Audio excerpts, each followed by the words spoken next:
What's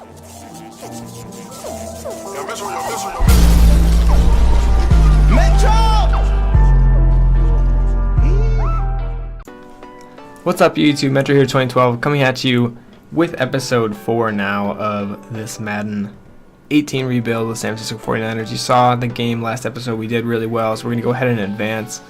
And actually what we're going to be doing is doing a whole lot of simming. And I'm going to be doing scouting throughout the year and stuff like that, so I will get through that stuff and I will stop at like the trade deadline, mid-season-ish, and then at the end of the year show you how the simulation went and look at some stats throughout the year, see how the team did. So I will check in with you guys right after that's done. Alright, so giving you guys a bit of a mid-season update. We are at a 4-3 record. It's not that great compared to the Seahawks 7-1 record, but we have a winning record, so that's pretty good compared to last year where they were at this point. Jimmy Garoppolo up to an 85 overall, not too shabby. Jarvis Landry 89. Marquise Goodwin at 81 overall. He is demanding a lot of money in contract negotiations. He wants more than $23 million. So I kind of feel like it's probably not worth it because I could sign someone in free agency that's almost as good as him. That's going to cost me like $1 million a year. So I'm going to hold off on that. Prince Amukamara, the guy we got for $1 million. Now wants $5 million a year plus a $2 million signing bonus. That's just not going to happen. Even though he played so well for us week 1, we just can't afford to give contracts like that to guys that are 30 years old. Bradley Pinion might look for a different punter. I don't know. He wants a long-term deal. Maybe we'll resign him, but we're not going to go after Morris Claiborne or Elvis Dumerville either. But Bradley Pinion, I suppose we could give an offer to. He's a decent punter. Usually there's not a lot of punters in free agency, so that's a pretty good deal. We need a punter. He's young. He's pretty good, so we'll do that. But yeah, that's where we're at. I will catch up at the end of the season, show you guys the stats, see if we got any weekly awards and stuff like that, so stay tuned for that. Alright guys, rounding out our season at the end of the year, we ended up 7-9. So we got those 7 wins that we promised the owner we would get, but not much better than that. We did a lot better than the Cardinals, but the Seahawks and Rams did a lot better than us. We're going to need some improving. We did some major improving on the defensive end, but we're going to need to improve the team all around if we're going to want to be able to compete. Jimmy Garoppolo had 3,400 yards passing. It was like 26th in the NFL. Not great. 57% completion. His rating was 89, so not a very good year all in all. The 12 interceptions could probably go down, would be nice, but not too bad, I guess. It was an okay year. I think he'll do a lot better next year. Let's just say that.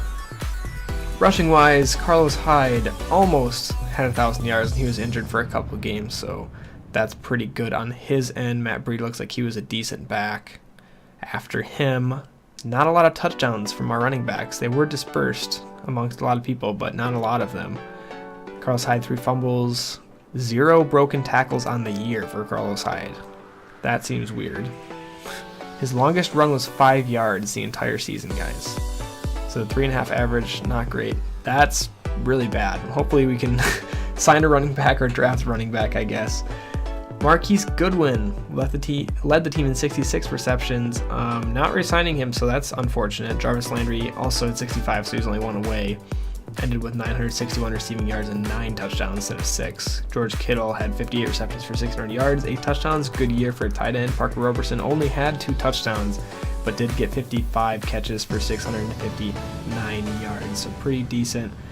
Other people got some catches as well, but those are the main guys. I'd like to get a guy close to 100 catches, so that'll probably be Landry next year if we play some more games, or maybe draft another guy. Hopefully Parker Roberson can improve as well. Blocking, I have no idea what these stats mean. Defensively, total tackles, Reuben Foster had 128. That's insane. He might be like a Pro Bowler. Tackle for loss, 5. Let's see.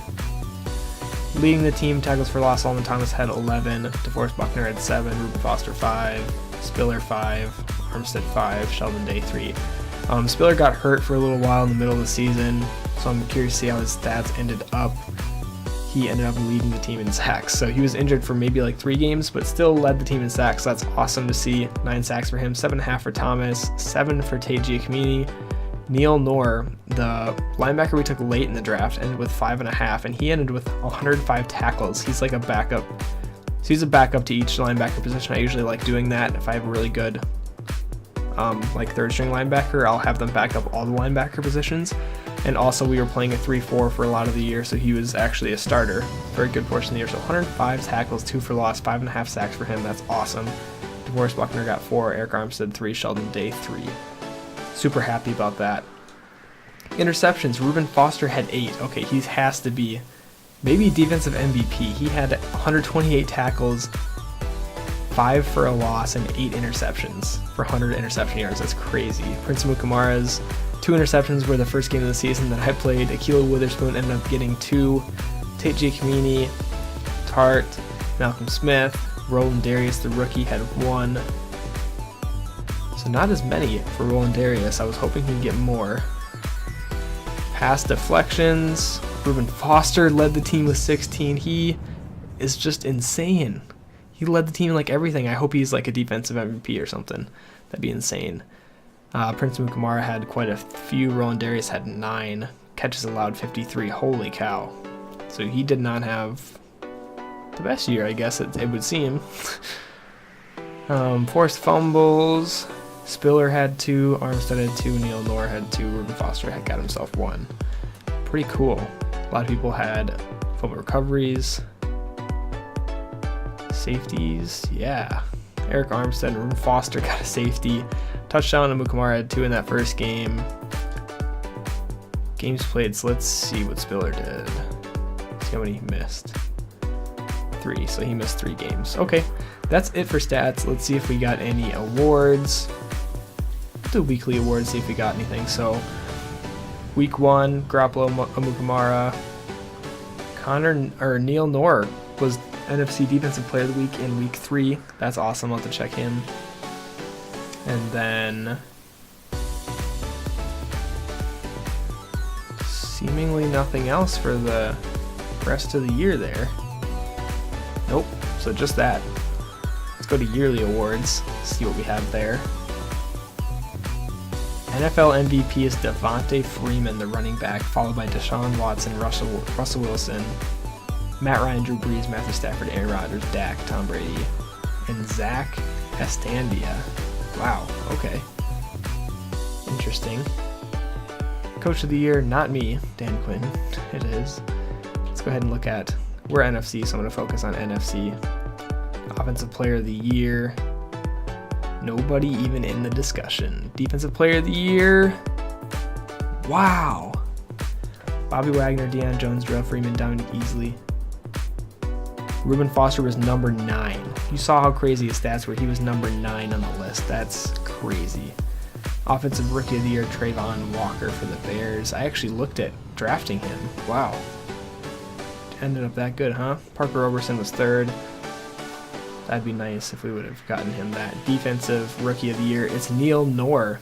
The last linebacker that we took was Defensive Rookie of the Year, guys. So we took him in like the 5th round or something like that. The 3rd, 4th, or 5th round, somewhere in the middle there. He ended up being the Defensive Rookie of the Year as a backup linebacker. Jarrell Spiller was number 2, Tate Giacomini number 3, so we had the 3 top finalists for Rookie of the Year defensively. That's awesome. Roland Darius was in there at number 5. He must have had a better year than I thought. It didn't look like he had a good year, but his stats are definitely good. Best quarterback, don't think we're on here. Garoppolo's number 9 in the NFC, so that's still not very good. Best running back, not going to be on there. We could benefit from a better running back, I'll tell you that much. No one on wide receivers. Offensive lineman, nobody, not surprised. Defensive line, nobody, that's kind of surprising. Linebacker Reuben Foster, number 2, behind Bobby Wagner. That's crazy. I find it hard to believe that Reuben Foster was not closer to being Player of the Year. Okay, so Harrison Butker was the number 2 kicker. And that's that. That's all the awards. Wow, so what a season. Our defensive rookies played really well, but we're going to need to improve the team in many other ways. There's a lot of good rookies I found.